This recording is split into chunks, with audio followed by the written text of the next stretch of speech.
I wasn't going to put this up. This is Margaret Ann Windsor's my real name. Peggy Ann Dempsey Childers' the name I have to go by. I just got up and I guess it's I don't know, about 6 a.m. Saturday morning. And I slept about 5 hours last night. I'm so sick. I've put up here how I'm allergic to chemicals.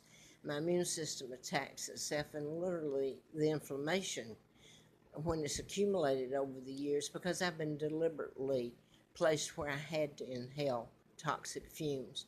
It's been a living hell. And yesterday I paid rent. I wish I could have gone, but I didn't have the money to leave. I never have that much. They keep me that way. A state trooper that's retired, Carl Barton, said a few years ago, his wife did to me, and they meant for me to use it. They gave me their address, etc., and phone number, and said, "This is how we make you move with chemicals." Well, I know that, but my word's been made no good.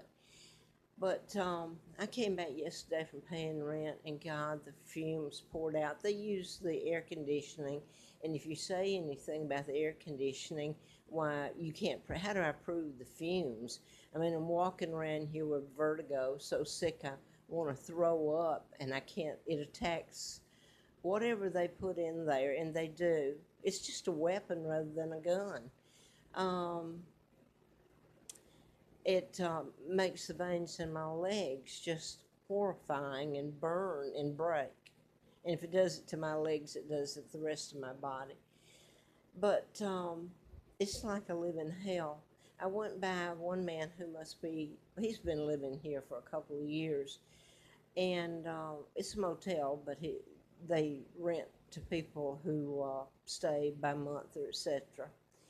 And he said to me, so I guess he must know something. He said it gets better after Sunday. Well, this is yesterday, and I paid the rent, and I wish to God I hadn't. I wish I'd tried to go back out in the woods and hiked and camped, but I find it hard to walk, and I sure can't pull the backpack and the things I need. And so anyway, why should I be going through all this? I didn't commit a crime. Everything I had, including my children, have been stolen, and God knows what. And I was stolen, by the way. I was kidnapped and brought over here. And come to find out, my family in the country that helped kidnap me, which is Great Britain, I suddenly get some kind of yucky little uh, posts suddenly, now that I've been putting this up on YouTube and on Facebook. But I'm so sick. You wonder if your liver and your lungs and your kidneys are going to hold out. By the way. So anyway, I was just fixing me a cup of coffee, and I opened the door. My doctors told me to open the door. I guess she didn't know that outside there's 18-wheelers and going up and down the interstate and in and out and all that.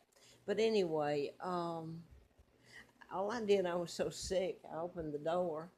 As you can see, I'm going to show you that. This does me no good. But what else have I got to do, I put a chair to hold it open. And it's kind of scary leaving it like this, but open. So this is my old room, and my garbage uh, trash bags has my few clothes in it.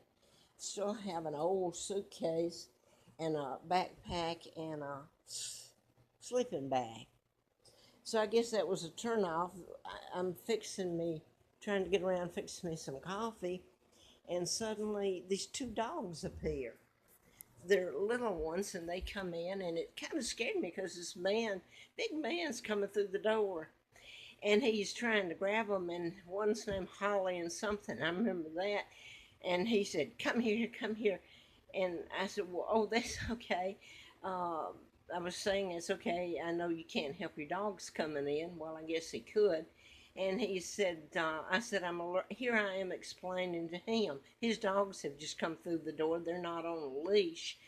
And I'm the one that's been tortured all my life. And he said, you fucking bitch, why don't you close your door?